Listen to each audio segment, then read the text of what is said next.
வாழ்க வையகம், வாழ்க வையகம், வாழ்க வளமுடன். குரு வாழ்க, குருவே துணை. மனவளக்கலை உறவுகளுக்கு கோபாலின் வணக்கங்களும் வாழ்த்துக்களும். அருட்தந்தை வேதாத்ரி மகரிஷின் ஒரு கவியை இன்றைக்கு சிந்திக்கலாம். அறிவை புலன்களிலே அதிக நாள் பழக்கினேன், அறிவை புலன்களிலே அதிக நாள் பழக்கினேன், அதன் பலன் உணர்ச்சிகள் அறிவை வென்றன, அதன் பலன் உணர்ச்சிகள் அறிவை வென்றன. அறிவை அறிவால் ஆராய பழகினேன், அறிவை அறிவால் ஆராய பழகினேன், அறிவை அறிவால் ஆராய பழகினேன், அந்த நிலையிலும் புலன்களை இயக்கினேன், அந்த நிலையிலும் புலன்களை இயக்கினேன். அறிவு அகண்டாகாரத்தில் நிலை பெற்றது, அறிவு அகண்டாகாரத்தில் நிலை பெற்றது, அதிக வழக்கமும் பழக்கமும் பெற்றது, அதிக வழக்கமும் பழக்கமும் பெற்றது.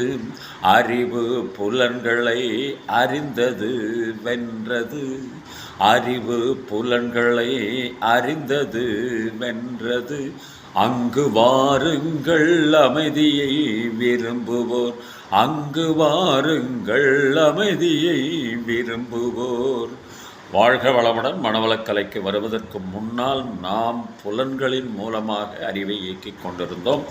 அதன் பலன் உணவில் அளவுமுறை மீறுதல், உறக்கத்தில் அளவுமுறை மீறுதல், உழைப்பில் அளவுமுறை மீறுதல், உடல் இன்பத்தில் அளவுமுறை மீறுதல், எண்ணத்தில் அளவுமுறை மீறுதல் என்று எல்லாவற்றிலேயும் அளவுமுறை மீறி மாறி முரணாக பயன்படுத்தியதனால் வந்த விளைவு அறிவு மயக்கத்தில் ஆழ்ந்துவிட்டது.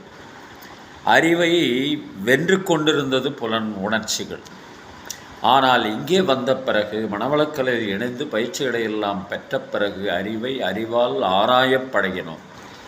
அறிவை அறிவால் ஆராயப் பழகிய போது இதே பிராக்டிஸ் பழக்கங்கள் அறிவை அறிந்துவிட்டது, புலன்களை அறிந்துவிட்டது அறிவு. எந்த இடத்தில் எப்படி இயக்கலாம், எந்த இடத்தில் எப்படி உபயோகிக்கலாம், எந்த இடத்தில் அளவுமுறை மீறுகிறோம் மாறுகிறோம் என்ற விழிப்பு நிலை பெறலாம் என்ற அடிப்படையில் அறிவை அறிவால் ஆராய பழகினோம். மனவளக்கலைக்கு வந்த பிறகு அந்த நிலையிலும் புலன்களை இயக்குகிறோம். அப்போது அறிவு அகண்டாகாரத்தில் நிலை பெற்றது. அப்போது அறிவு அகண்டாகாரத்தில் நிலை பெற்றது. இதே பழக்கத்தின் காரணமாக அதிக வழக்கமும் பழக்கமும் பெற்றது. இப்போது என்ன நிலைமை என்றால் அறிவு புலன்களை அறிந்தது வென்றது. அமைதி விரும்புவோர்கள் இங்கு வர வேண்டும் என்று அருட்தந்தை அவர்கள் வலியுறுத்துகிறார்கள். அந்த அடிப்படையில் அறிவு எல்லோருக்கும் இருக்கிறது. அது இங்கே வருவதற்கு முன்னாடி திசை மாறி சென்று கொண்டிருக்கிறது. புலனின்பங்களில், புறக்கவர்ச்சிகளில், உலக்க மயக்கங்களில். அதிலிருந்து விடுபட்டு அறிவின் மூலமாக புலன்களை இயக்கிய பிறகு நல்ல ஒரு மாற்றம். இதைத்தான் கவியரசர் கண்ணதாசன் சொன்னான். அறிவுக்கு வேலை கொடு, பகுத்தறிவுக்கு வேலை கொடு, மூட பழக்கத்தை விட்டுவிடு, காலம் மாறுது கருத்து மாறுது, நாமும் மாற வேண்டும், நம்மால் நாடும் மாற வேண்டும். அறிவுக்கு வேலை கொடு, பகுத்தறிவுக்கு வேலை கொடு. 9 வாசல் வைத்து உடம்பெனும் கோட்டையை கட்டி வைத்தான், அந்த கோட்டைக்கு விளக்காக அறிவெனும் தீபத்தை ஏற்றி வைத்தான்.